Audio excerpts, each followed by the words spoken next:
Welcome back to 2015, a time when one of the greatest indie horror games timidly stepped out onto the stage and stole our hearts. As did many YouTubers that added to the wonderful successes of early FNAF. I say early FNAF because something about this time period was truly special. MatPat on Game Theory was just beginning to dive into the colossal pool of FNAF lore. Markiplier was giving us fan game after fan game, and all of us viewers smiled as we happily climbed on board for the ride. Looking back, it's crazy that Scott Cawthon, the developer of FNAF, released 4 games in less than a year. And of course, in that time, we couldn't help but commentate, theorize, and imagine what these games were really about. And that's why I'm here today, not just to bring back a platter full of nostalgia, but to offer you a question. Was Five Nights at Freddy's 4 the scariest game that Scott made? Before we get ahead of ourselves, I need to voice that I'm asking this question based on the 4 original games Mr. Cawthon created. Personally, I think the VR games are the scariest for obvious reasons. So allow me to quickly oversimplify the story from way back in 2015. A story with no Mega Pizzaplex, no Glamrock Freddy, Gregory, did the beat go off? and no convoluted story, a far less convoluted story. Here's what we had based on MatPat's timeline from 2015. FNAF's story begins at Fredbear's Family Diner, a small establishment where Purple Guy kills his first victim.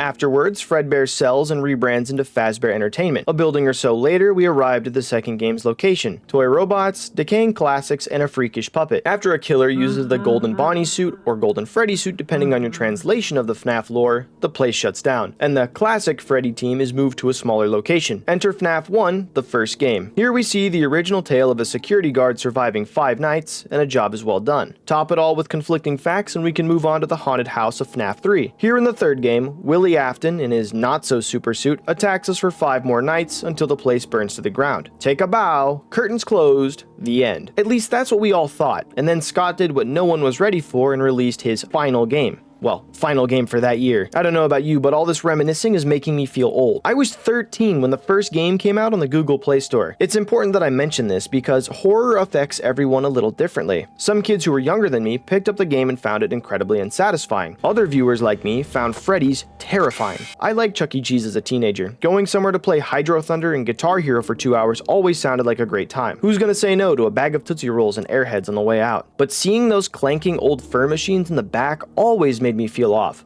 especially after the creation of FNAF 1. What if Chucky stood up? What if the purple monster didn't feel like staying on stage, and the bird girl's eyes seemed to linger for just a little too long? So what of FNAF 4? Something that I think MatPat missed as he searched high and low for lore was the game's surface experience. Today I will explain just what made FNAF 4 a terrifying game. No lore, just fear. I grew up where gaming and television were something you had to earn, which meant exploring the forest, climbing trees, and building forts. And the forest had many of its own fears to conquer, most of which I faced early on. But encountering horror games for the first time struck a certain chord on my guitar, a chord that ran deep into the pit of terror. FNAF 4 presents us not with a facility, but a home. It's easy to separate FNAF from reality when the setting of such a world is somewhere you barely visit. How many of you spent time at Chuck E. Cheese's when FNAF came out, if ever? So why would you be afraid of a place you didn't regularly attend? You wouldn't. But take a foreign attraction and warp it into a nightmare. Scott Cawthon has pretty much perfected sound in the FNAF games. Audio cues often assist the player in detecting certain dangers or movement of the animatronics, and the foreign, alien sounds we hear as ambiance in these games makes us feel off. What is creating such sounds? FNAF 4 takes this audio structure to new levels. Yes, you have doors to use, but you must be incredibly vigilant to understand the sounds behind the doors. Is there breathing? Is there a lack of breathing? Do I open the door or hold it a second longer? Mr. Cawthon added quite the ambiance to this final game. Sounds that are no longer foreign, but entirely too familiar. He flipped the script on its head. Why use strange clinking sounds and droning noises from the other games when shuffling feet, clanking dishware, and barking dogs are plenty? All of these sounds are familiar, and they imply something. Presence. Unwelcome presence. And what's scarier to a child in a dark house than unexpected sounds? Allow me to remind you that children are extremely imaginative creatures. What is simply rustling paper to an adult might be 1,000 horrors to a kid. The electric hum of the fan, the whistling wind outside, the shadows cast by the coffee maker, all twisting into horrors left unseen. FNAF 4 capitalized on something called the fear of the unknown.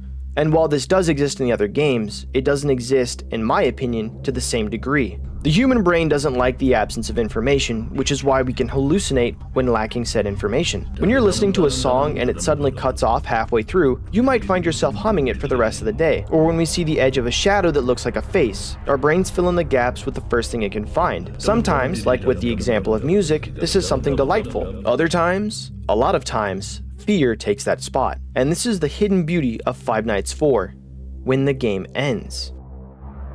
Most of the time when you finish a horror game or movie, a lot of the fear ends abruptly. Thrillers about a ship sinking don't affect you because you're on solid ground. War movies aren't scary because you're safe in a peaceful home. But what if the horror occurs in your home? The nightmare makes the safeness of inside feel wrong. What's lurking behind every deep shadow?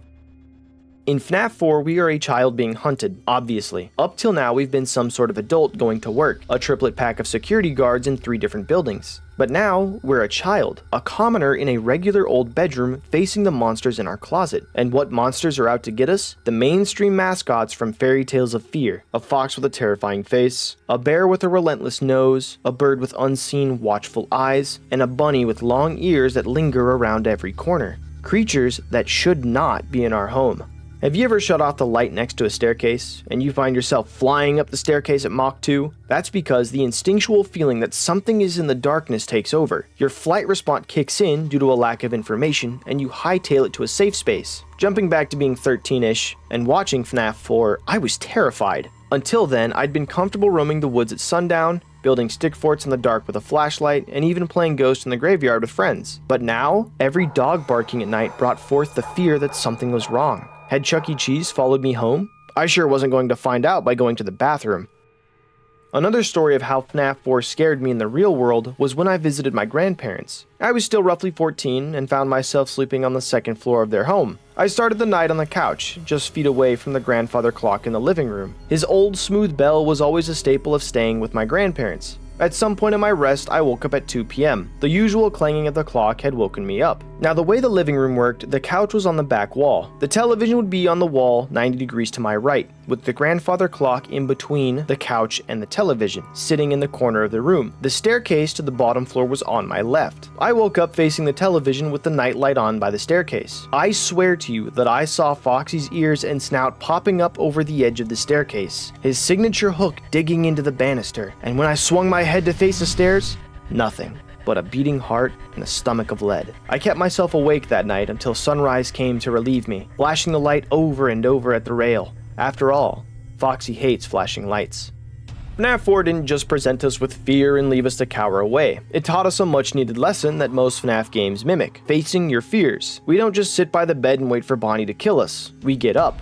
We run towards the danger and face it head on. Or we uninstall the game and wait for a refund. Anyway, the point is that FNAF 4, for some people, was just another game. A fun, quick experience in a line of solid indie horror games. But for others, the game didn't end with the credits. It molded nightmares, fueled imagination, and kept some of us awake all night long, waiting for the safety of our alarm clock.